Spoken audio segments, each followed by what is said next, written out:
So when you decided to implement the no contact rule with Fearful-Avoidant X, you're stepping into a very complex and emotionally charged process. But this method is, to be honest, about much more than just cutting communication, as many people say in the aftermath of a breakup. The no contact rule is not just a technique to get your ex back. It has a lot to do with self-discovery, with healing, and potentially laying the groundwork for a much healthier relationship dynamic with your ex that could sprout in the future. So let's dive into how to navigate this challenging yet potentially rewarding path. So the first thing to understand is the fearful-avoidant attachment style.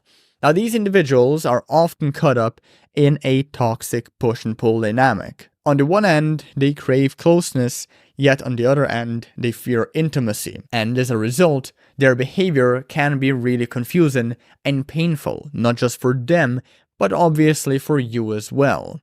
The second thing to grasp is what no contact really means. So for those unfamiliar with the concept, it's exactly what the name suggests. Cutting all contact with your ex after a breakup, or at least limiting it significantly. Now, no contact is often misunderstood as this manipulation technique to get your ex back, but in reality, it has very little to do with your ex and much more to do with you and your growth and your recovery. No contact is a process, in fact, of inward growth rather than this outward expression of this interest. It allows you to step away from the post-breakup push-pull dynamics and all the drama. It allows you to unwind, to release some of your anxiety, and remove yourself from any potential mind games that could happen post-breakup. And it also gives you time to think and create a sense of absence, which can make your ex feel your absence, well, just more deeply, increasing your value in their eyes. Basically, the more space you give them, the more attractive, usually, they will perceive you as. So in simple terms, reducing your presence can lead to an increased demand similar to basic economics and psychology. So when you constantly reach out to your ex, you often come across as needy. And this makes a fearful avoidant specifically even more cautious and more likely to run farther away, making reconciliation pretty damn difficult. So let's talk about the initial impact of no contact on a fearful avoidant and what to expect. So the first few weeks of no contact can be particularly challenging. And this is the case, in fact, for everyone when it comes to exes, not just fearful avoidance, even secure people, but it is a very pronounced tendencies when it comes to fearful avoidance. So basically, the silence can feel deafening, and the urge to reach out, it can be overwhelming for you. However, this period is also crucial, a crucial emotional detox for kind of both of you, so you and your ex. And it's also when the most intense withdrawal symptoms appear. But at the same time, well, this is a time where you begin to regain some emotional independence due to the physical and emotional distance between you and your ex. So you're not, after a certain period of no contact, you're not so dependent on how your ex feels about you or how they perceive you or what they do in relation to mending your relationship. You also tend to seek less validation from them once you actually cut them out of your life or reduce contact significantly for a certain period. So overall, just be prepared for an emotional roller coaster at first. You know, it's like pulling off a band-aid. It hurts a lot first because you pull it off forcefully, but then it gets just way easier. The pain gets way easier to manage. And also another thing, you should be prepared for your ex to potentially reach out, as fearful avoidance often tends to oscillate between wanting closeness and then retreating into fear. And if your ex does reach out, and if you want them back, here's what to do. Engage in a short conversation, maybe 3 to 5 text messages back and forth, or like a 5-minute phone call if you're on a call.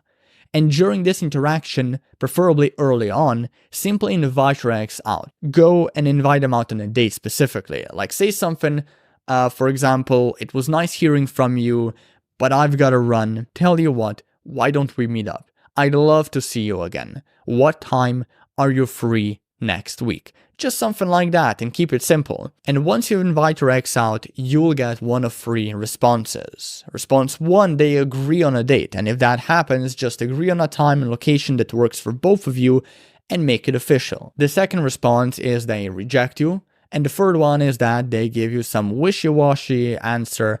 For example, they say something like, I have to check my schedule, or I'll call you back, or I might be late. Treat all of these sorts of responses to your date invite as a rejection. So what do you do when you get rejected?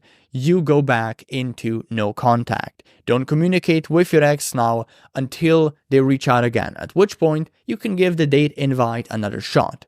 But if they reject you or give some wishy-washy answer, which, as we said, is also kind of like a rejection, yet again, at that point, I would only bring up going on a date when they reach out first and when they bring up the topic of going on a date themselves. That's the only time after 2 consecutive, or maybe 3 if you're more lenient, consecutive rejections that I would think about inviting them yet again on a date. And that's pretty much all you need to know about doing no contact with a fearful avoidant. There are some specific reactions you should expect, but your goal should always be the same, regardless of the attachment style your ex has, and that is to invite them on a date, to get them on a date, and from there, you can actually start the reattraction process. Now, if you want to go deeper into not only how to set a date, but how to execute it and how to actually increase your ex's attraction once you're there physically, how to connect with them,